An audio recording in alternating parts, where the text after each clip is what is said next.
Muy buenas tardes a todos. Vamos a comenzar la clase de patología quirúrgica del yeyuno e ilium. En pocas palabras, patología quirúrgica del intestino delgado. No sé si me escuchan, por favor. La Sí se delegada, por escucha. favor. Excelente. Me avisa para comenzar, por favor. ¿Ya? ¿Me avisas?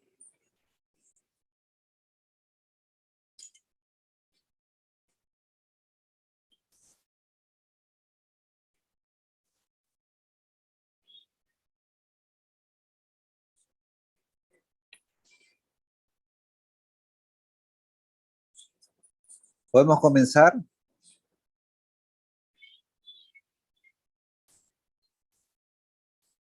Ya, muchas gracias. Bueno, vamos a conversar un poquito el día de hoy sobre patología del intestino delgado.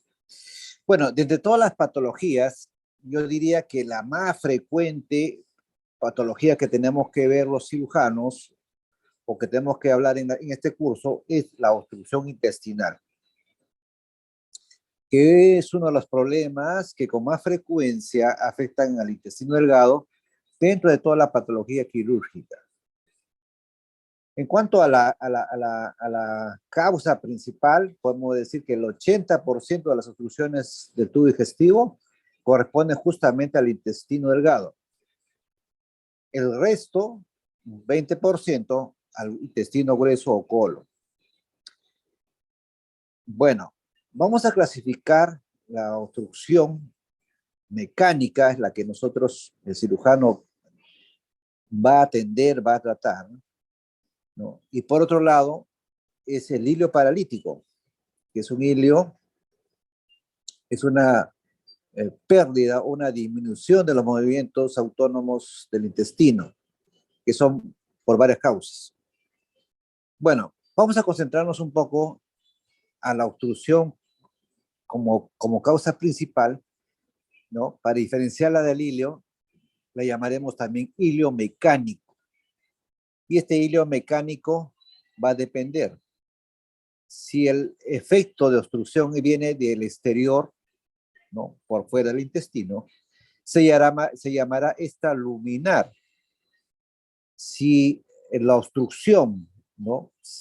Va a ser por un crecimiento de la pared del intestino, será parietal. Si el problema es dentro de la luz del intestino, será intraluminar. Muy bien, en la extraluminar vamos a tener las hernias, que son los defectos de la pared, que cuando se introduce el intestino por ahí, va a provocar obstrucción. Otra cosa muy frecuente son las bridas y adherencias posteriores a una cirugía abdominal. Otras causas menos frecuentes como son la torsión, el vólvulo, la invaginación o la compresión extrínseca, que son causas presentes pero de menor frecuencia. Las causas parietales pueden ser por neoplasia, por la inflamación del divertículo, por un hematoma de la pared o por un proceso inflamatorio. Las causas intraluminares están dentro de la luz del intestino, pueden ser la impactación fecal, fecalomas, cuerpos extraños, los BSOAs, que pueden ser habitualmente porque el paciente ingiere, ¿no? Ingiere cabellos, ingiere uñas, ¿no? Por un trastorno psiquiátrico. Entonces el paciente va ingiriendo y esos elementos que no son absorbidos se van acumulando en el tubo digestivo. Los parásitos también son otra causa, ¿no? El Strongyloides stercolaris, por ejemplo. Y las causas adinámicas, como son después las cirugías, las peritonitis, cambios metabólicos, principalmente la urea, la diabetes, el mixedema, trastornos hidroelectrolíticos, traumas, procesos inflamatorios pueden también acondicionar hilio prolongado, compromiso de la médula espinal, ¿no? Fracturas de la columna vertebromedular, algunos fármacos, algunos productos de uso psiquiátrico, procesos retroperitoneales, enfermedades de tórax, y puede haber un hilo espástico por intoxicación por metales pesados, la porfiria también es una causa, problemas vasculares como la embolia arterial y la trombosis venosa. En cuanto a la fisiopatología, ¿no?,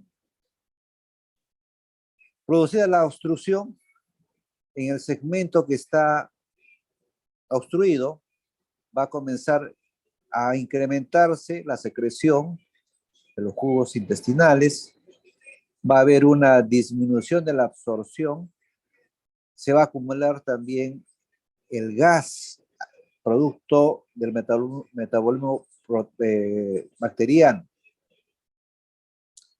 Y esta condición de acúmulo del contenido intestinal dentro de la luz del intestino va a provocar un incremento del crecimiento bacteriano. Y eso a su vez va a provocar la translocación bacteriana, es decir, la bacteria que normalmente está dentro de la luz intestinal y no es patógena, ¿no? Esta bacteria atraviesa la pared del intestino, ¿no?, se llama translocación, se va al torrente sanguíneo o se va a las regiones vecinas donde está el tubo intestino. Y esta condición no va a provocar sepsis. Muy bien. Este acúmulo de contenido va a producir un aumento de la presión interluminal, ¿no? Va a haber una distensión del diámetro del intestino, provocando la compresión de la irrigación. Y eso va a provocar la gangrena y después la perforación, incrementando la sepsis.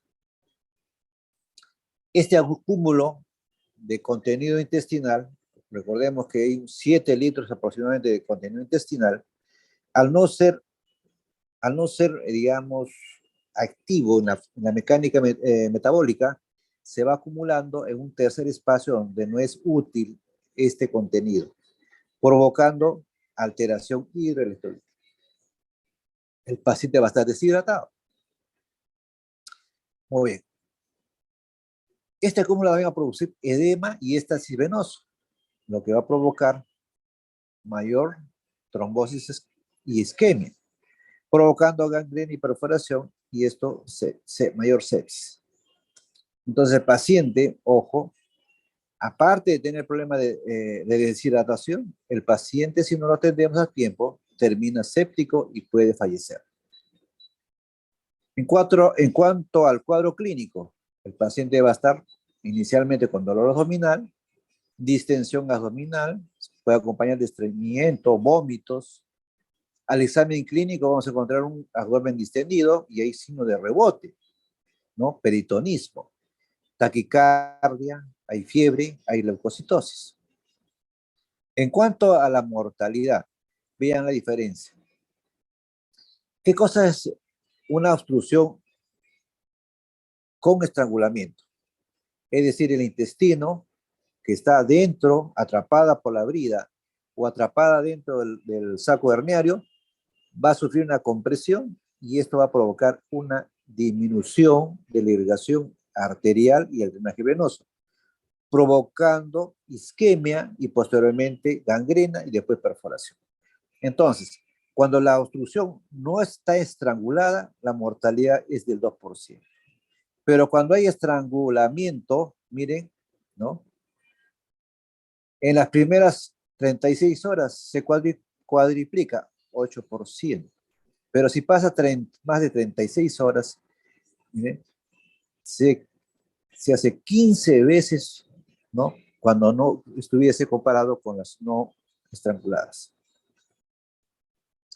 ¿Cómo clasificamos la obstrucción? Una de las clasificaciones es esta de acá, ¿no? Obstrucción intestinal simple. Es la que no tiene compromiso isquémico. Es decir, está, digamos, el intestino atrapado, pero no hay cambios isquémicos. Aquí sí, la obstrucción está acompañada de estrangulamiento, hay un compromiso en la irrigación de la pared del intestino, que ya sabemos, isquemia, sigue después la gangrena y después la perforación. La obstrucción en asa cerrada es cuando un segmento de intestino rota sobre su propio eje. Por ejemplo, un vólvulo, ese tipo obstrucción en asa cerrada. Esta es mucho más agresiva porque al obstruirse el contenido está a presión y además donde rota sobre su propio eje va produciendo isquemia, ¿no? Y el paciente no puede comportarse pues como un estado grave de perforación después sepsis. Puede ser alta, media y baja. Alta, cuando la obstrucción está por encima del famoso ángulo de Trace. ¿Qué cosa es el ángulo de Trace? Es el límite anatómico entre la cuarta porción del duodeno y la primera porción del yeyuno. Pues todo lo que está por encima se considera obstrucción mecánica alta. ¿Cuál es la característica principal? Son pacientes que inician su problema con el vómito, comienzan a vomitar. Al inicio contenido gástrico y después puede ser contenido bilioso. Obstrucción media del ángulo de Luis, perdón, debajo del ángulo de Luis, perdón, del ángulo de Trace, perdón, ángulo de Trace, hasta la válvula ileocecal, ¿no? Es decir, todo el resto del intestino. En este paciente se va a combinar tanto el vómito, la distensión, el dolor abdominal. Obstrucción mecánica baja por encima de la válvula ileocecal, es decir, todo lo que es colon. Entonces el paciente primero se distiende, no elimina flatos, estreñimiento crónico y después vienen los vómitos de tipo fecaloideos. Muy bien. Entonces, la obstrucción intestinal puede ser parcial o completa. Parcial, pues, cuando deja pasar algo del contenido. Y completa cuando está completamente cerrado, ¿no?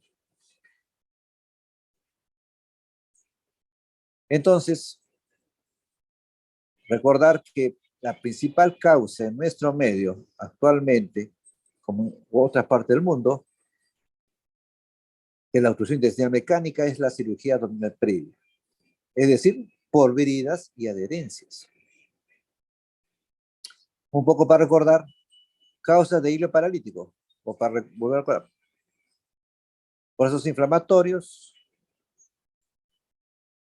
que pueden ser, por ejemplo, una tuberculosis intestinal, puede ser la colitis ulcerativa, la enfermedad de Crohn, por ejemplo.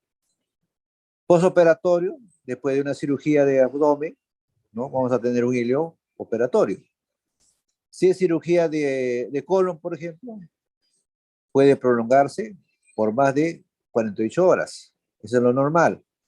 Una cirugía de estómago, 24 horas. Igual que una cirugía de intestino delgado. La que más demora es en recuperación postoperatoria, es el colon y el recto. El traumatismo abdominal y los procesos retroperitoneales también pueden causar hilio. Procesos infecciosos, metabólicos también. Hipocalcemia también puede provocar. Es por eso que en el diagnóstico diferencial tenemos que evaluar cuando el paciente tiene un hilio y no es por causa postoperatoria, tenemos que buscar otras causas, sobre todo los problemas metabólicos, ¿no? Que van a provocar el hilio en el paciente. A la exploración física, primero encontraremos un paciente que tenemos que examinarlo adecuadamente. ¿Qué significa? Examinarlo de la cabeza hasta los pies. Quitarle la ropa, por favor. A veces solamente, hacia abdomen, solamente le vemos la barriga. Y peor, a veces solamente la barriga que está expuesta, no la parte inclusive lumbar. Entonces, primero examinamos completamente el paciente, ¿no? Ver el estado general del paciente, revisar cavidades orales, ¿no? Para ver la calidad de la mucosa, la calidad de el color de la piel. Ocultamos también, porque hemos visto, hay causas respiratorias que pueden dar hilio. Bueno, en abdomen, es un abdomen encendido. Primero, vemos inspección. Tenemos que identificar cicatrices. Tenemos que identificar hernias en la región umbilical, inguinal, crural, ¿no? Recuerden que también hay otras hernias que no son evidentes, como la obturatriz o las hernias lumbares. Bueno, después, auscultación, ¿no? Auscultamos los ruidos aéreos, ¿no? Los dolores pueden estar incrementados de timbre metálico, ¿no? Y el paciente les va a manifestar que cuando viene la progresión de los ruidos aéreos se acompaña de dolor abdominal. Pero este dolor puede desaparecer, ¿no? Conforme pasan las horas. El intestino se agota y en las fases tardías los ruidos abdominales comienzan a desaparecer. Progresivamente puede haber signos peritoneales como el rebote o reacción de defensa, que nos está diciendo ya que el abdomen ya hay compromiso vascular del intestino. Otra cosa importante que nunca debemos olvidar, el tacto rectal. El tacto rectal nos puede dar muchos datos sobre presencia de masas, de dolor abdominal, de abombamiento de los fondos de saco que nos puede indicar otras causas además. Muy bien. Entonces, el estrangulamiento se caracteriza porque el dolor es intenso y continuo. El paciente va a estar decaído, va a haber gran compromiso de estado general y el examen clínico va a haber signo de rebote. Se va a palpar masas abdominales en unos casos, sobre todo cuando hay vólvulos. El paciente puede presentar rectorragia, pues es importante también el examen del tracto rectal. Va a haber fiebre, taquicardia y puede haber shock. ¿Qué cosas por lo menos debemos mínimamente pedir? Hemograma, ¿no? Tenemos que pedir electrolitos. Estos datos nos van a dar idea, ¿no? Sobre todo cuando hay más de 15.000 leucocitos con desviación izquierda, me está sugiriendo que hay estrangulamiento. Uno de los estudios que está al alcance de todos es la radiología. Nos permite hacer un diagnóstico o confirmar nuestro diagnóstico. En el examen de abdomen simple tenemos refrigerio de gas en intestino, ¿no? O podemos encontrar una distensión en ambos casos.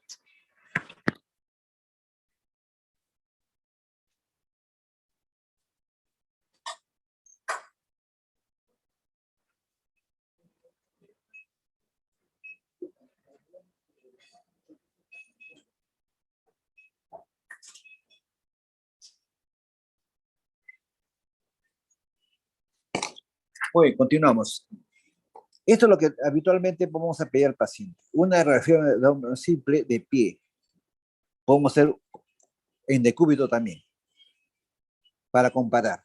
Pero si no tenemos muchos recursos, por lo menos una radiografía de abdomen simple. Para ver qué cosa. Esto, 1, 2, 3, 4, más de 4 niveles hidroaéreos me hace diagnóstico de obstrucción. ¿Qué otra cosa más? Ausencia de aire en el recto, en la polla rectal. Eso me ayuda a confirmar mi sospecha de obstrucción intestinal. Acá, por ejemplo, estamos viendo un paciente en decúbito dorsal. Miren, también se ve las pilas en moneda, ¿no? De intestino delgado. El edema de la mucosa del intestino. El borramiento del psoas. Bueno, son datos que nos permiten corroborar la idea que el paciente está obstruido. Otro acá, miren. Aquí hay niveles hidroaéreos. En yeyuno vemos la pila de monedas. Y acá vemos una imagen, un cálculo, ¿no? Este es un hilo biliar. Entonces, la vesícula se ha perforado el duodeno y el cálculo ha migrado y se ha llegado hasta la válvula cecal donde produce una obstrucción. Muy bien. En cuanto al diagnóstico diferencial, todos los abdómenes agudos podrían entrar en diagnóstico diferencial, como la colitis aguda, la apendicitis aguda, la úlcera perforada, pancreatitis aguda o la litiasis renal. En cuanto al tratamiento, ¿qué cosas debemos hacer? Primero, manejo médico. Hay que reanimar al paciente. Si está el paciente hipotenso, si está el paciente con trastornos hidroelectrolíticos, tenemos que compensar. Bueno, colocamos una sonda nasogástrica que va a aliviar la presión intraluminal del intestino y hacemos una reposición de líquidos electrolitos. Agua, sodio, lo que tenemos que hacer. ¿Por qué no potasio? Potasio se dará en el momento en que el paciente presente, digamos, una diuresis adecuada, pero habitualmente sus pacientes, su diuresis está disminuida. Hacemos una medida de la presión venosa central, si es que tenemos a la mano todo, y hacemos un monitoreo de los diferentes parámetros que usamos, ¿no? Frecuencia respiratoria, trazado electrocardiográfico, temperatura, ¿no? Saturación. Porque estos pacientes también van a presentar alcalosis metabólica o pueden presentar acidosis metabólica. Para eso pedimos, pues, ¿no? El AD y electrolitos, ¿no? Y acá tenemos cómo vamos a corregir. Si es alcalosis, con suero fisiológico. Si es acidosis, además con bicarbonato de sodio. Dependiendo, si nosotros estamos frente a una obstrucción estrangulada, doy antibióticos, ¿no? ¿Qué antibióticos? Para agregar negativos, ¿no? Sobre todo, si estoy sospechando de tubo digestivo delgado. Si sospecho intestino grueso, dará negativos y anaerobios. Si sospecho que la obstrucción es de ilion distal, agrego anaerobios. Pero si tengo una sospecha que la obstrucción es simple, de pocas horas, probablemente todavía no es necesario dar antibióticos. Hay que hacer vendajes o colocar medias antitrombóticas, porque el paciente podría hacernos una tromboembolia.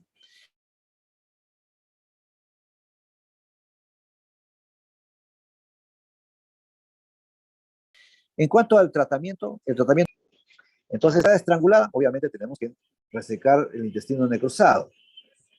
Y después tenemos que hacer la disminución de la distensión usando, digamos, sondas y corrigiendo o resecando la vida que está provocando la obstrucción.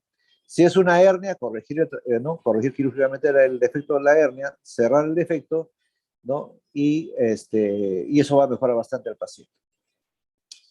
Si la obstrucción dura más de 72 horas, no hay que esperar más y hay que programarlo para hacer más laparotomía, una cirugía.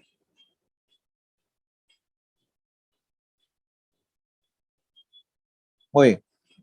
Si al paciente le colocamos una sonda nasogástrica y no hay mejora, no puedo esperar 72 horas, sino 48 horas y el paciente debe operarse. Bueno, después de la operación, manejar líquidos electrolitos adecuadamente, continuar con antibióticos. El paciente todavía va a usar sonda gastrointestinal. Y si el paciente no mejora 5 o más días, hay que considerar nutrición parenteral. Muy bien. Ahora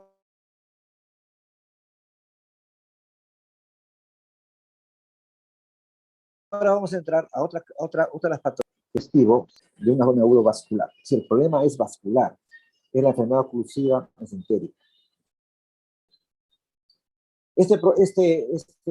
Esta patología ya fue descrita hace muchos años, ¿no? En 1895, Elliot, ¿no? Un cirujano europeo, ¿no? Nos describe la trombosis venosa mesentérica. Para ello tenemos que recordar que el tubo intestinal delgado va a presentar pues un sistema que lo irriga adecuadamente, que viene a ser las ramas de la mesentérica superior. Del lado izquierdo de esta arteria mesentérica inferior va a salir pues las ramas yeyunales y biliares, tanto para el yeyuno como para el hígado. Y la isquemia o trastorno de irrigación puede ser debido a ambas, tanto a problemas arteriales y venosos. Y recordar que el trastorno inicial comienza en la mucosa y la submucosa, donde se van a liberar una serie de radicales y interleuquinas. Y eso a su vez también recordar que el músculo intestinal va a presentar al inicio un aumento, una hipertonía, después viene la atonía y finalmente la necrosis del músculo. En cuanto a la epidemiología, es poco frecuente, gracias que no es tan frecuente. Solo es el 1% de los dominios agudos. Pero tiene una alta mortalidad hospitalaria. Y lo que se está viendo que es más frecuente cada vez más. ¿Por qué? Porque la población cada vez es de mayor edad. En cuanto a las causas, por ejemplo, la colitis isquémica, que es tema del intestino grueso, llega hasta el 75%. Pero no muy lejos, ¿no?, está la isquemia mesentérica aguda, que tiene que ver con el intestino agudo, con el intestino delgado, 30%. Después son menos frecuentes la crónica, la isquemia focal segmentaria, ¿no?, y la trombosis venosa mesentérica. En cuanto a la fisiopatología, primero vamos a considerar que aquí va a haber una obstrucción a la irrigación de las arterias o las venas, o produce una vasoconstricción. Y esto va a provocar una disminución del fluido, una disminución del transporte del oxígeno, que a su vez se van a activar una serie de células, ¿no?, a nivel, ahí interactúa los leucocitos y el endotelio, y que van a producir una serie de mediadores químicos, ¿no?, como las citoquinas, los radicales libres, que van a completar el círculo vicioso, ¿no? Menos irrigación, más isquemia. Entonces va a producirse una serie de trastornos que van a provocar finalmente translocación bacteriana, necrosis intestinal y finalmente la falla multiorgánica. Por eso que una hipótesis es que la liberación de la angiotensina 2 y la vasopresina por un riñón mal perfundido va a provocar el inicio de todo esto. En cuanto a la etiología, ¿no?, puede ser embolias, cuando el origen es cardíaco, sobre todo valvular, o las trombosis por aterosclerosis, vasculitis, aneurismas, o puede ser la insuficiencia focal, ¿no?, segmentaria, por vasculitis, traumatismos o émbolo de colesterol. Ahí que podemos ver uno de los medios de imágenes más utilizados, que es la angiografía, ¿no? Esta es la arteria mesentérica superior, miren, se ha obstruido por un stop, por una embolia, y el resto del intestino no se puede apreciar. A nivel venoso, también puede causar trombosis. Pueden ser primarias o secundarias. Las primarias son cosas muy selectas, como deficiencia de antitromina 3, la policitemia vera, algunas neoplasias, anticonceptivos orales, el embarazo, la esplenectomía, la anemia o el síndrome de mieloproliferativo. Pero las causas secundarias son más frecuentes, casi el doble. Procesos sépticos intraabdominales, pancreatitis aguda y crónica, enfermedad inflamatoria, hipertensión portal, neoplasias y trauma abdominal. Causas de isquemia mesentérica aguda.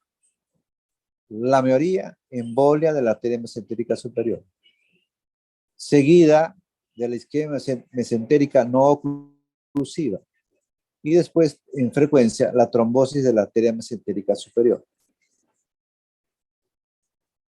La historia natural. Entonces, el paciente llega, habitualmente es un paciente de edad, no es de gente joven, pacientes de 70 años o más, acuden por dolor abdominal y al examen encontramos un incremento del peristaltismo. Posteriormente, aparece el hilio y el dolor disminuye. Después encontraremos irritación peritoneal porque ya hay necrosis. Después hay translocación bacteriana y shock séptico. ¿Qué pasa con nuestra realidad? El paciente ya llega acá al hospital llega en este estado, es traslocación y shock. Porque el paciente anciano generalmente no le dan importancia en la casa. Bueno, es un dolor. Bueno, ya no le duele. Bueno, ya le duele mucho a la barriguita, lo llevan a la emergencia. Pero ya está con necrosis intestinal, donde ya no se puede hacer gran cosa, prácticamente nada. En cuanto a los laboratorios, hay hiperamilasemia, el PCT está incrementado, hay leucocitosis, liberación izquierda, acidosis metabólica, PCR incrementada, el hemocrito está aumentado, la urea están elevadas, el dímero de este incrementado, ¿no? La glutato S-transferasa, que no tenemos al alcance de nosotros, tampoco en el intestinal fatty acid binding protein, no la tenemos, está en estudios experimentales, pero nada es específico, todo es inespecífico. El estudio radiológico, ¿no? Podemos utilizar la refrigeración simple de abdomen, que podría darnos algunos datos de obstrucción, es decir, niveles hidroaéreos.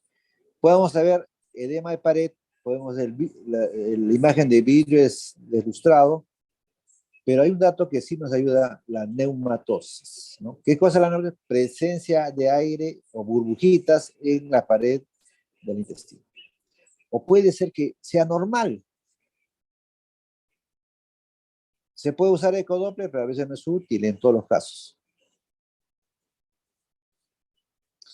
Así vamos a ver, ¿no? Entonces, si llega un paciente así, yo digo, pues es un hilio, pero si yo comienzo a averiguar la edad del paciente, sus antecedentes cardiovasculares o tiene otros problemas metabólicos, ¿no? Entonces ya voy indagando, voy sacando idea de lo que puede haber pasado por el paciente. Miren, aire en la luz, en la pared del intestino, ¿no? Neumatosis, ¿ya? Entonces esto, unado con el cuadro clínico, me ayuda mucho al diagnóstico. Se puede hacer las tomografías reconstructivas, ¿no? Vean ustedes, acá hay un stock, ¿no? Podemos encontrar así calcificaciones, ¿no? Entonces ya me da que hay problema de obstrucción, de trombosis. Miren acá, disminución, no, una oclusión completa de la arteria mesentérica superior.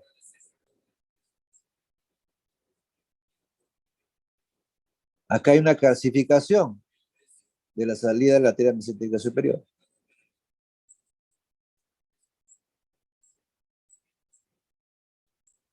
Aquí podemos apreciar, ¿no? Diferentes, ¿no? Diferentes niveles cuyo compromiso nos indica que hay un compromiso de la arteria mesentérica superior. ¿Cuál es el tratamiento? Primero, tratar de mantener el flujo esplácnico, el sistema esplácnico mayor o mesentérica superior, ¿no? Evitando el infarto. Lo importante es el diagnóstico temprano, que es imposible en nuestro medio, porque ya les dije, muchos de los pacientes llegan en estados muy avanzados. En cuanto al tratamiento, primero se indica una angiografía temprana, ¿no? Para identificar la zona de defecto. Si ustedes identifican antes de las 12 horas o dentro de las primeras 12 horas de los síntomas, el intestino se recupera casi al 100%. Pero si ya pasó más de 24 horas de síntomas, miren, solo llega al 18%, bastante menor. Y digamos, hacer una reperfusión temprana, ¿no? Sería lo ideal, pero muchas veces no se llega.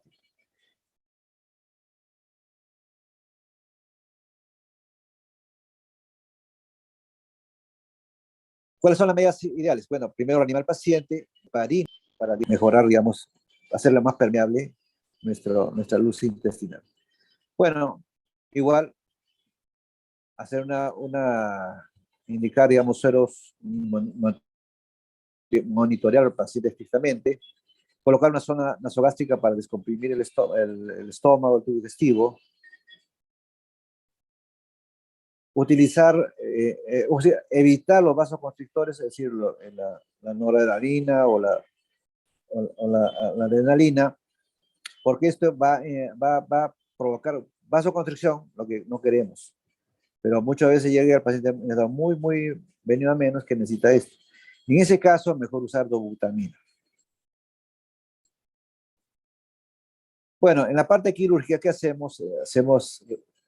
Entramos, identificamos la arteria, hacemos la embolectomía. ¿Qué cosa es? Sacar ese coágulo que está obstruyendo.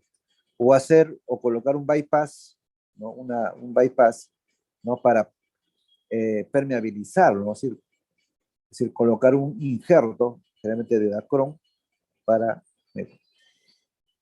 evaluar el estado de las asas intestinales para ver qué tan comprometidas están. Se puede usar, ¿no? Se puede usar el ecodoppler, la fluorescencia venosa, pero si no tenés todo esto, tenemos que ver el color del intestino. Si está violáceo, está rojito o está rosado. Vemos el pulso de las arterias yeyunales o ileales. Vemos si hay movimiento espontáneo en el intestino. Entonces me está diciendo que sí, las asas están funcionando. Y si no, hay que hacer la resección de las asas comprometidas que están ya necrosadas. Y programar un second look, es decir, después de las 24 o 48 horas, volver a programar al paciente para revisar el abdomen. También se puede hacer la endovascular, la revascularización endovascular, ¿no? Utilizando, por ejemplo, este vasodilatador que es la papaverina. O colocar un stent, que es una especie de tubo que permite permeabilizar lo que estaba cerrado. Bueno, estamos hablando solo en aquellas condiciones en que el paciente llegue en el momento adecuado. Pero muchas veces yo le digo, no llega en esa condición el paciente, por lo menos en un hospital, ¿no? Un hospital general. Y puede hacerse la revascularización, ¿no? Combinando, ¿no? Cuando estamos hablando también de las embolias. En las casas trombóticas podemos hacer el bypass, que es un puente que se conecta dos zonas que están sanas para evitar la zona comprometida. No olvidarse en las trombosis venosas usar anticoagulación. Puede combinarse con cirugía también.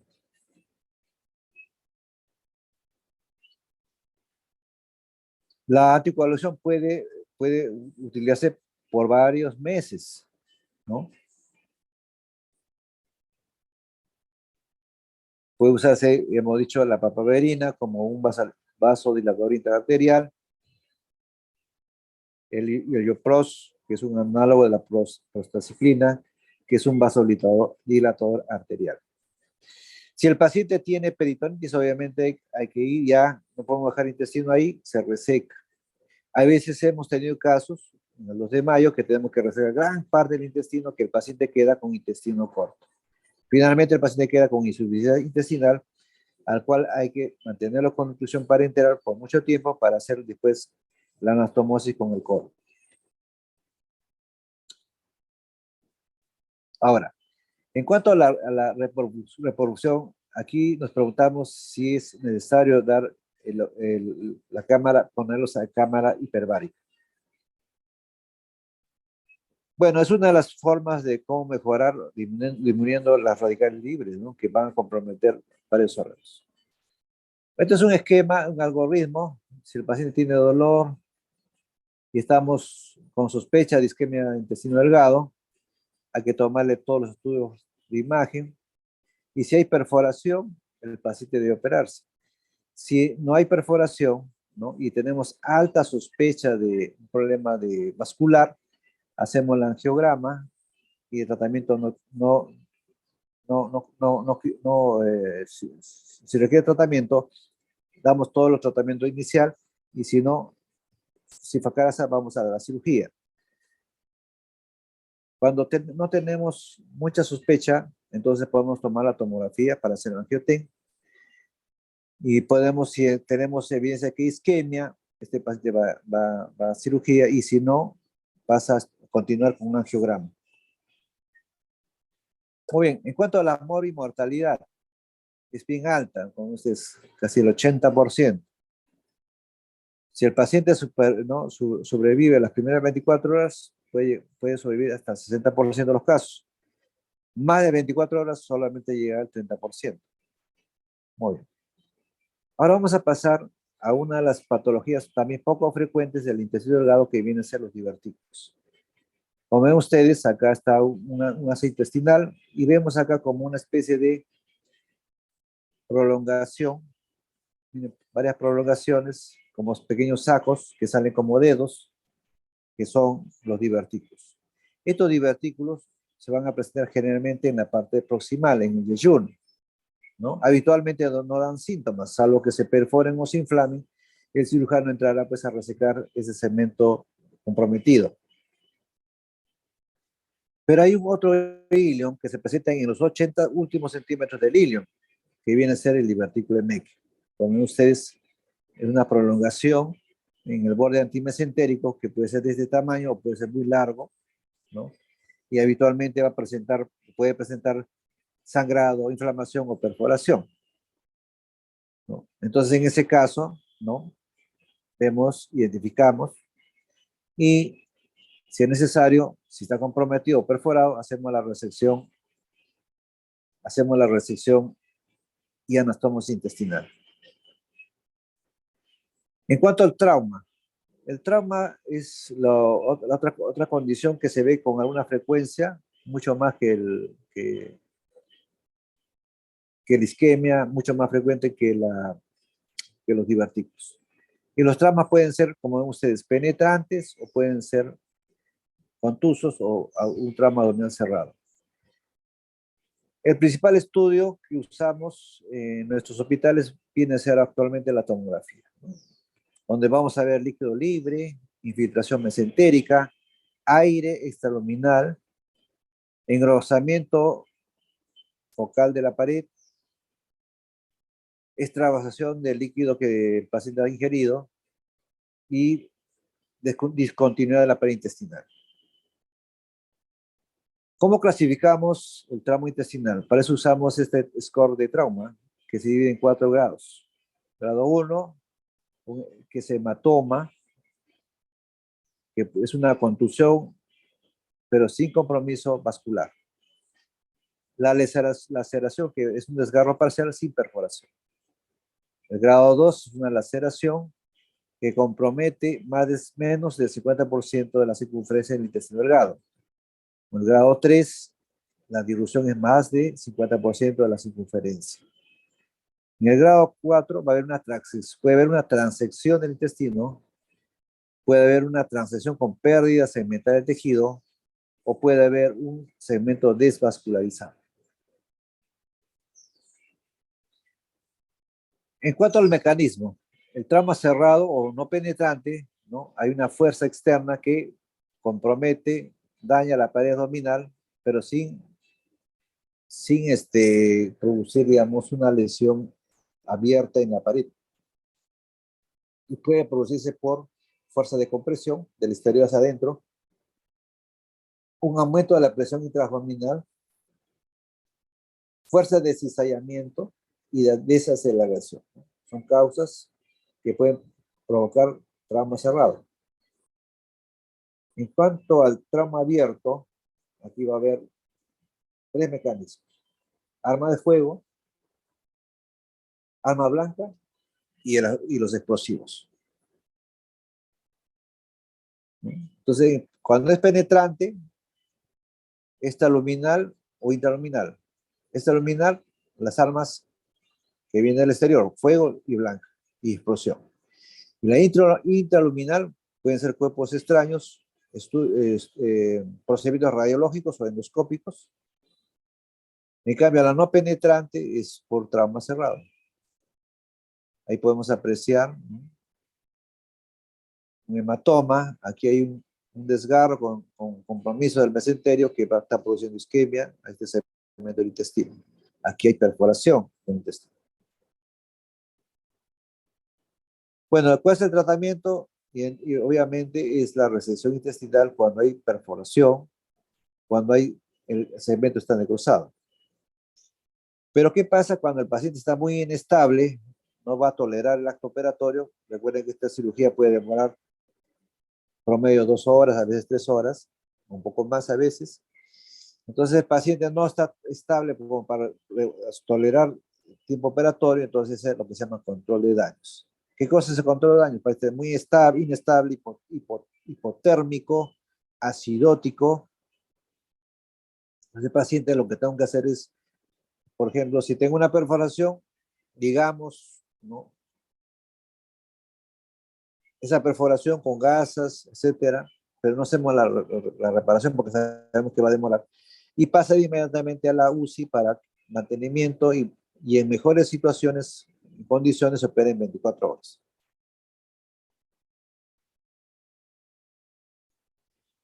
Bueno, acá el tratamiento es la resección y anastomosis, que se puede hacer sutura manual, sutura mecánica y en algunas circunstancias se usa cirugía laparoscópica cuando el paciente está estable, ¿no? En cuanto a los tumores, ¿no? Tenemos tumores benignos que aparecen en el intestino delgado, que son los adenomas, que son los más comunes, pueden ser múltiples, pueden ser sésiles o pediculados. Aquí encontramos pólipos y papilomas. También hay lipomas que se pueden encontrar en el subseroso o submucoso, de superficies lisas o irregulares, muy a menudo lobuladas. Los leiomiomas, que son únicos generalmente, tienen origen en el músculo, en las musculares mucosae o en las capas del músculo liso. Crece hacia la luz o hacia la serosa. No, ahí está muy bien.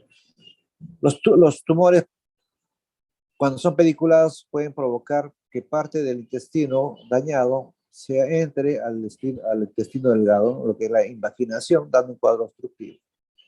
Acá hay un tumor extraseroso, miren que está acá.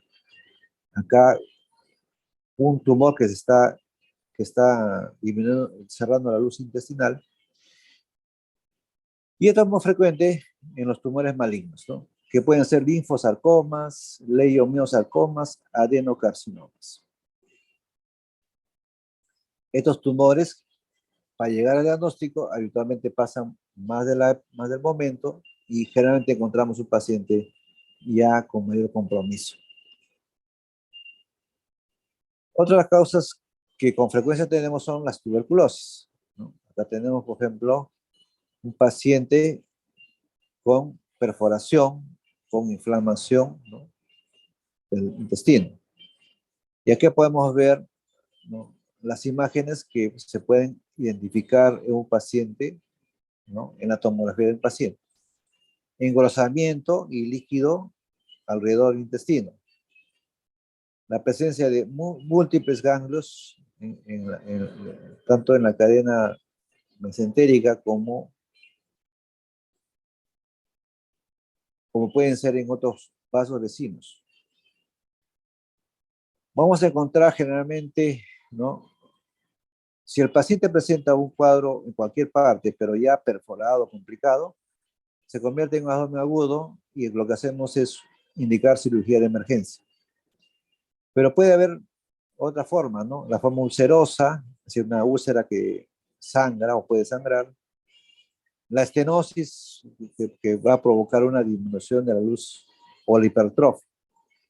Si es ulceroso, el tratamiento es antibiótico, es decir, el esquema de antituberculoso. Si es estenosis, hay que hacer la cirugía, ¿no? Resección o hacer la plastilla. En el caso de la hipertrofia, hay que hacer resección. Si es peritoneal, se asocia a ascitis y adherencias, hay que dar tratamiento antituberculoso. O la tuberculosis linfática, ganglios linfáticos, igual tratamiento antituberculoso. Muy bien. Si tuviesen alguna pregunta, gustosos en contestarles.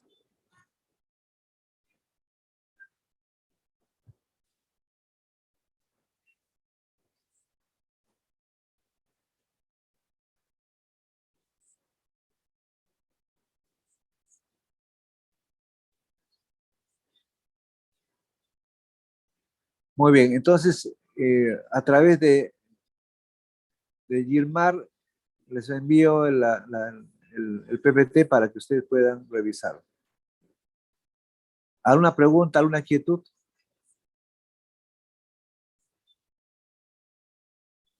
Gilmar, ¿alguna pregunta?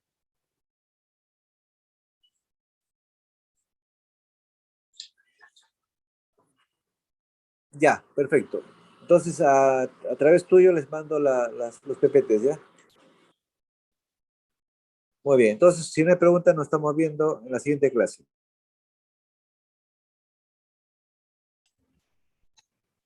Gracias, Muchas doctor. gracias. Buenas tardes. Gracias, Gracias, doctor. Gracias, doctor. doctor. Gracias, doctor. Gracias, doctor.